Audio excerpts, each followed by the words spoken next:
So kahapon nga pala mga karner, nagbigay kami ng maraming pagkain. So bumalik kami dito ng hapon, hindi ko pa pala na-upload yung video na yun. Bumalik kami ng hapon, then ubusan nila yung pagkain nila. Tapos yung isang gabing ay nakawala nga pala, si Rosa. Kaya naglagay na ako ng ganito kasi lumusot siya dito. Kasya pala yung katawan niya. So ayan, may natira pa rin na mga pagkain nila dito. Madami pa rin. Ang gagawin ko nga ay papaibabaw ko na lang. So nagsakate naman ako. At ngayon ay pinakawala naman natin sila. Kaya no worries, siguradong mabibusog sila doon.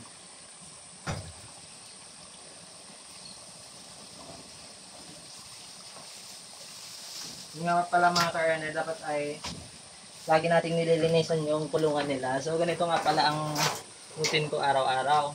Pag pinakawalan ko na sila, ayan, lilinisan ko na ngayon. Kasi lalo na yung ganito, ang daming kahoy. Galing sa kakawati. Ito, may mga nasayang nga mga ka-earner. Tingnan nyo. Pag nandito na kasi sa sahig, ayaw na nilang kainin. Hindi pag natataparan na nila. So, yayamanin ng mga kambing. Ganun sila ka-arty sa pagkain. Yan. Tatanggalin nga pala natin itong mga to. Tapos, wawalisan din natin ang kulungan nila. So, importante yun. Importante ang cleanliness sa kulungan ng ating mga kambing. Para maiwasan natin ang pagkakaroon nila ng mga sakit. Kung ano-anong sakit. Kaya yan. Dapat malinis. Tapos maganda rin yung kutis nila pag malinis yung kulungan. Siyempre, di nila nahihigaan yung tae nila. Pero kapag ganito naman, mahuhulog naman na sa baba yung tae nila. Kapag kawayan nga pala yan mga ka-earner. Tapos naglagay na lang ako ng green screen dahil yung ibang part ng kawayan, ang nangyayari ay lumulusot yung paa nila. Meron nga minsan one time nasugat yung isa. Buti meron na yung easy heal na in-order ko kay Zoe and Zoe or Zoe and Zoe. Ayun. Nisprayan ko agad, walang tigil yung dugo. So dapat din pala meron kayong mga ganon, yung mga in case of emergency, meron na kayong mga naka-ready na gamot. Tulad yung sa mata, parang ngayon nagluluha yung mata, pwede kong patakan nung para sa mata nila.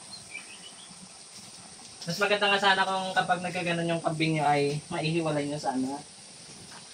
Hindi yung ganito na sama-sama sila, pero dahil nga wala pa naman tayong ibang kulungan, gano'n na lang.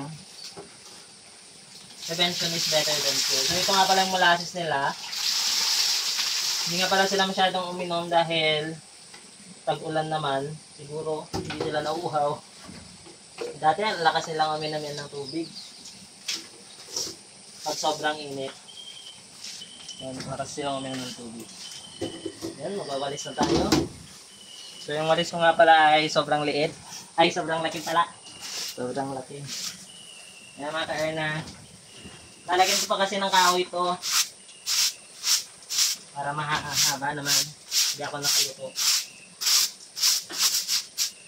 So, kailangan nga ay consistency. So, araw-araw dapat ganito ang ginagawa nyo. Dapat willing kayong maglinis ng kulungan ng kambing. Ito mga ka-earner. Tapos, kung naglilinis kayo ng kulungan ng kambing, makikita nyo ngayon yung mga tae nila kung okay ba. So, may mga nakikita nga ako dito medyo masa-masa, yung medyo basa na tayo nila, yung buo siya. So, ang gagawin natin doon, pwedeng bigyan muna natin ng dahon ng bayabas, dahon ng saging.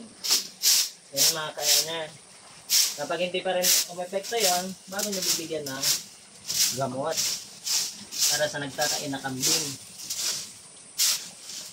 Pero wag naman yung hindi pa naman malala tapos gamot agad. Try nyo muna yung mga other alternatives, yung hindi kailangan ng gamot na ini-inject. Kung pwede naman makuha sa pagkain, di ba?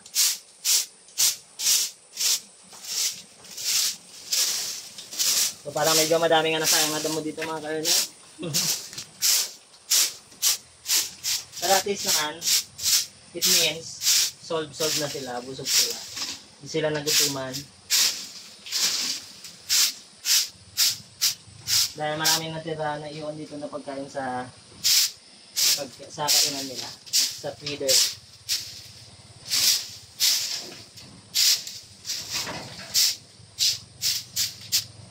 So, tutuloy ko na pala ito mga ka-earner. Tapos mamaya ilalagyan ko na ng bagong damo. Yung kanilang goat feeder.